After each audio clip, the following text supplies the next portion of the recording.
నాకు తెలిసి ఈరోజు రోజా జగన్మోహన్ రెడ్డి జే బ్రాండ్స్ ఏమన్నా తాగొచ్చిందేమో అనుకుంటున్నాను. ఎందుకంటే చాలా జుగుత్సాకరంగా, అసలు కనీసం నేను ఒక మనిషిని అనేటువంటి విచక్షణారహితాన్ని కోల్పోయి మాట్లాడింది.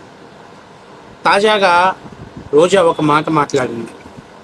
ఆ మాట నిజంగా చెప్తున్నా ఎంతటి అర్థాన్ని తీస్తుందో, మిగిలిన వాళ్ళు అదే మాటని కౌంటర్ ఇస్తే రోజా తలకాయ ఎక్కడ పెట్టుకునేదో తెలుసుకోవాల్సిన పరిస్థితి.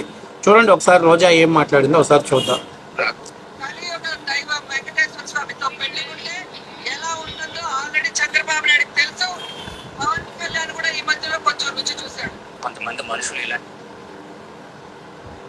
సో చూశారు కదా ఏం మాట్లాడుతుంది. కలియుగ దైవం అయినటువంటి వెంకటేశ్వర స్వామితో పెట్టుకుంటే ఏమవుతుందనేది చంద్రబాబు నాయుడు గారు రుచి చూశాడు. అట్లాగే ఈ మధ్య పవన్ కళ్యాణ్ కూడా రుచి చూశాడు అని చెప్పి మాట్లాడుతుంది. అసలు అట్లా ఎందుకు అనుకోవాలి? వెంకటేశ్వర స్వామి కాపాడాడని అనుకోవాలి కదా. ఎందుకంటే తన కుమారుడికి ఫైర్ యాక్సిడెంట్ అయింది. నిజంగా స్వామివారు వెంకటేశ్వర స్వామి మహత్యం ఉంది కాబట్టి అబ్బాయికి చిన్న చిన్న దెబ్బలు తగిలి బయటపడ్డాడు అనుకోవాలి కదా. స్వామి కాపాడాడని అనుకోవాలి కదా. స్వామి రక్షించారని మనం అనుకోవాలి కదా. చంద్రబాబు నాయుడు గారి దగ్గర కూడా అలిపిరి బ్లాస్టింగ్ జరిగింది. సో ఆయన సేఫ్గా ప్రాణాలతో బయటపడ్డాడంటే వెంకటేశ్వర స్వామి ఆయన చల్లటి కరుణ చూపిస్తేనే కదా బయటపడింది. ఓకే, ఇప్పుడు నేను అనేది ఏంటంటే మనిషి జీవితంలో ఏదో ఒకటి జరుగుతూ ఉంటుంది. అది దేవుడికి ఆపాదించి ఆనందం పొందడం అనేది సైకో వాళ్ళ లక్షణం. అందుకే వైఎస్ఆర్సీపీ పార్టీనే సైకో పార్టీ అని అంటాం. కాబట్టి ఆ సైకో పార్టీ అనే వాళ్ళు కండవాడని కప్పుకున్నా అలా సైకో ఆలోచనలే వస్తాయి. సరే, ఇప్పుడు ఏదైతే పవన్ కళ్యాణ్ కుమారుడికి జరిగినటువంటి ఫైర్ యాక్సిడెంట్ని వెంకటేశ్వర స్వామికి అపరాధం చేయటం వల్లే జరిగింది అని చెప్పేసి రోజా చెప్తుంది. అలాగే చంద్రబాబు నాయుడు చూసాడంటే చంద్రబాబు నాయుడు గారు వెంకటేశ్వర స్వామికి అపవాదం చేయటం వల్లనే అలిపిరి బ్లాస్టింగ్ జరిగింది అనేటువంటిది ఇండైరెక్ట్గా రోజా చెప్తుంది. ఓకే, బాగుంది. ఈ రెండు ఇన్సిడెంట్స్లో దయచేసి ప్రాణ నష్టం ఏం జరగలేదు. ఒక రకంగా చెప్పాలి అని అంటే ఆ టైం ఎవరైనా ఇప్పుడు ఏదైనా ఒక యాక్సిడెంట్ జరిగి సేఫ్ జోన్లో పడ్డారంటే ఏమంటారంటే, అమ్మయ్య ఈరోజు దేవుడి దయ వల్ల మనం బయటపడ్డాంరా, లేకపోతే దేవుడి దయ వల్ల అతను బయటపడ్డారా, నిజంగా వెంకటేశ్వర స్వామి దయచేస్తాడు కాబట్టి ఇది బయటపడ్డారా అని అంటారు. సరే, గతంలో వెంకటేశ్వర స్వామి 7 కొండలు అంటే 7 కొండలు కాదు, 2 కొండలే 3 కొండలు అన్నారు. ఆ కొండల మధ్యలోనే ఆయన ఆవిరైపోయాడు. అందరూ తెలిసిన విషయమే. నేనే ఓపెన్గా చెప్పాల్సిన పని ఏముంది? ఇంకా ఆ లెక్క కూడా తీసుకుంటే దాన్ని కూడా అందులో కలపాలి కదా.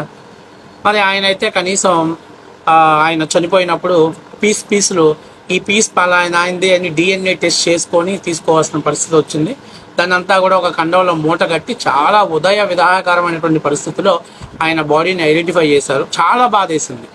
వాస్తవానికి ఇప్పుడు కూడా చాలామంది స్వాములు అంటారు వెంకటేశ్వర స్వామితో పెట్టుకుంటే మాత్రం ఎవడు కూడా బాగుపడ్డు, బతికి బట్టకట్టినట్టు లేడు అని చెప్పేసి చరిత్రలో చెప్తారు. అంటే ఇప్పుడు చంద్రబాబు నాయుడు బయటికి బట్టకట్టాడు, అట్లాగే పవన్ కళ్యాణ్ కుమారుడు బతికి బట్టకట్టాడు. అంటే వెంకటేశ్వర స్వామి కరుణ చూపించాడు వాళ్ళ మీద. వెంకటేశ్వర స్వామి కాపాడాడని అనుకోవడమే మనం. మరి ఇక్కడ దీన్ని బతికి బట్టకట్టరు అని చెప్పి చదువుతున్నారు. మరి ఎవరు బతికి బట్టకట్టలా? నేనైతే రోజా లెక్కలోనే మాట్లాడుతున్నా. రోజా, నువ్వు ఫస్ట్ ఆఫ్ ఆల్ నువ్వు ఒక ప్రజాప్రతినిధివి, ఒక సెలబ్రిటీవి, ఒక ఎమ్మెల్యేగా చేసి మంత్రిగా చేసి అట్లాగే ప్రజలకు రిప్రజెంటేటివ్గా ఉన్నటువంటి నువ్వు ఏదో ఒక జే బ్రాండ్ దాగి బజార్లో కానీ తాగుబోతుడు కానీ మాట్లాడినట్టు ఆ భాష అని నువ్వు మాట్లాడుతూ యువతల వాళ్ళు అదే మాటకి కౌంటర్ ఇస్తున్నాడు ఈరోజు. మరి అటువంటి విధాకరమైనటువంటి పరిస్థితిలో ఒక మూట పట్టుకెళ్ళిపోయి రాజశేఖర రెడ్డి గారి బాడీని ఐడెంటిఫై చేయాల్సిన పరిస్థితి ఏర్పడింది. మరి ఎందుకు ఆ పరిస్థితి ఎందుకు వచ్చింది? ఎవరితో పెట్టుకుంటే ఆ పరిస్థితి వచ్చింది? పెద్దోళ్ళు సామెత చెప్పారు కదా, దేవదేవుడైనటువంటి కలియుగ దైవం అయినటువంటి వెంకటేశ్వర స్వామి ఆయనకు అపరాధం చేసిన ఆయనతో పెట్టుకున్నా బతికి బయటపడ్డట్టు చరిత్రలో లేడు అనేది పెద్దోళ్ళు చెప్పినటువంటి మాట కదా. మరి దీన్ని బట్టి మనం అర్థం చేసుకోవాల్సింది ఏంటి? ఎవరు వెంకటేశ్వర స్వామికి అపవాదం చేశారు? ఇక తర్వాత మొన్న 151 సీట్లు వచ్చాయి. నా అంత టోళ్ళు లేరు. వెంకటేశ్వర స్వామికి వేసేటువంటి పల్లకిలో జగన్మోహన్ రెడ్డి బొమ్మ పెట్టారు. వెంకటేశ్వర స్వామి నామస్మరణంలో 7 కొండలవాడ వెంకటరమణ రక్ష రక్ష రక్ష అనే పదం దగ్గర జగన్మోహన్ రెడ్డి రక్ష రక్ష అని చెప్పి మాట్లాడాడు. ఆయన ఆగమ శాస్త్ర ప్రకారం సతీతో పాటు గుడికి రావాల్సినటువంటి వ్యక్తులు ఆ వెంకటేశ్వర స్వామికి కేవలం ఆయన ఒక్కడే వెళ్ళి పట్టు వస్త్రాలు సమర్పించాడు. అది ఆగమ శాస్త్రానికి విరుద్ధమైనటువంటిది. మరి ఇలాంటివన్నీ చేసినటువంటి జగన్మోహన్ రెడ్డి స్వామివారి ముందే కుర్చీలో కూర్చోవటం ఇవన్నీ చేసినప్పుడు వెంకటేశ్వర స్వామికి అనుగ్రహం మీద అంటే తప్పులు కొంచెం పెద్దవే కదా, ఒక రకమైనటివి కాబట్టి సరే ఆయనకు 151 సీట్లు వచ్చాయి కాబట్టి ఆయన నా అంతటోడు లేడని విర్రవీగుతున్నాడేమో, అందుకని అసలు ఆయన కుర్చీ లేకుండా చేద్దామని 11 సీట్లు చేసి అసెంబ్లీలో ఆయనకి ప్రతిపక్ష కుర్చీ కూడా లేకుండా చేశాడు. దాని లెక్కలో చెప్పాలంటే చంద్రబాబు నాయుడు పవన్ కళ్యాణ్ కంటే మీరే ఎక్కువ దాని వెంకటేశ్వర స్వామి యొక్క ఆగ్రహానికి ఎక్కువ గురయ్యారు. ఎందుకంటే 151 నుంచి ప్రతిపక్ష హోదా కూడా లేని పరిస్థితిలో దిగజారిపోయారు. కాబట్టి ఇంకా ఇప్పుడున్న పరిస్థితుల్లో నిజంగా జరుగుతున్న వెంకటేశ్వర స్వామి డబ్బు కొట్టేసిన వాళ్ళల్లో చెవిరెడ్డి భాస్కర్ రెడ్డి, పెద్దిరెడ్డి రామచంద్రారెడ్డి, ఆర్కే రోజా మీరందరూ ఉన్నారు. వాళ్ళందరిలో కంటే గుడిని అడ్డం పెట్టుకొని గుడిసైటి వ్యాపారాలు చేసిన దాంట్లో నువ్వు ఫస్ట్ ఉన్నావు. ఏంటి టికెట్లు అమ్ముకోవటము, లేకపోతే ఇంకా పోతే టికెట్లు అమ్ముకోవటము, లేకపోతే స్పెషల్ దర్శనాలు, బ్రేక్ దర్శనాలు అని చెప్పేసి డబ్బులు వసూలు చేసుకోవటము, ఇలాగ చేసిన వాటిలో నువ్వే ఫస్ట్ ప్లేస్లో ఉన్నావు. ఖచ్చితంగా ఈ రోజు కాకపోతే రేపు కాకపోతే ఎల్లుండైనా ఖచ్చితంగా వెంకటేశ్వర స్వామి అనేటువంటి వ్యక్తి మహత్యం ఖచ్చితంగా రుచి చూడాల్సిన పరిస్థితి ఏర్పడుతుంది. ఇంకో చిన్న మాట చెప్తాను, అభం శుభం తెలియనటువంటి ఒక పసిపిల్లాడి మీద ఆ పిల్లాడికి ఏదో ఫైర్ యాక్సిడెంట్ జరిగితే నిజంగా వెంకటేశ్వర స్వామి కాపాడాడని ఒక రకంగా అనాలి. అలాంటి దాన్ని కూడా నువ్వు రాజకీయం చేసి చూసావంటే నిజంగా నీలో సైకోతత్వం ఉంది, నీలో మానవత్వం లేదు. నాకు తెలిసి ఈరోజు వస్తా నువ్వు ఎక్కడో కానీ ఒక జే బ్రాండ్, పాత బ్రాండ్ సీసా ఒకటి మందు దాగి వచ్చావు. అందుకే నువ్వు ఏం మాట్లాడుతున్నావో దాని పరిణామాలు ఎట్లా ఉంటాయో కూడా తెలుసుకోకుండా మాట్లాడుతున్నావు. వాస్తవానికి 7-8 నెలలు వైఎస్ఆర్సీపీ పార్టీకి కొద్దిగా మైలేజ్ వచ్చింది, కానీ రోజా అడుగు పెట్టేసింది. ఇంకా సర్వనాశనం, సమస్తం గోయిందా. ఇక జగన్మోహన్ రెడ్డికి ఎప్పుడు రోజా తన వెనకాలే ఉండాలని, జగన్మోహన్ రెడ్డి వెనకాల ఉండే జగన్మోహన్ రెడ్డి అడుగుజాడలో నడవడం ద్వారా ఆంధ్రప్రదేశ్ ప్రజలు కూడా ఇంకొకసారి జగన్మోహన్ రెడ్డికి ఆ 11 సీట్లలో ఎన్నో 1-2 సీట్లు మింగబెట్టిస్తారు. అప్పుడు దాకా రోజా ఈ నోరు, ఈ టంగ్ ఫ్లవర్ తగ్గకుండా ఉంటుంది. ఇదే వాయిస్ తోటి, ఇదే ఫ్లో తోటి మాట్లాడుతుంటే రోజాకి ఖచ్చితంగా రానున్న రోజుల్లో ఎక్కడో చోట ఆంధ్రప్రదేశ్ ప్రజలు లేకపోతే మహిళలు చెప్పు తెగేలా కొట్టడానికి రెడీగా ఉన్నారు, పళ్ళు రాలిపోయేలాగా కొట్టడానికి రెడీగా ఉన్నారు.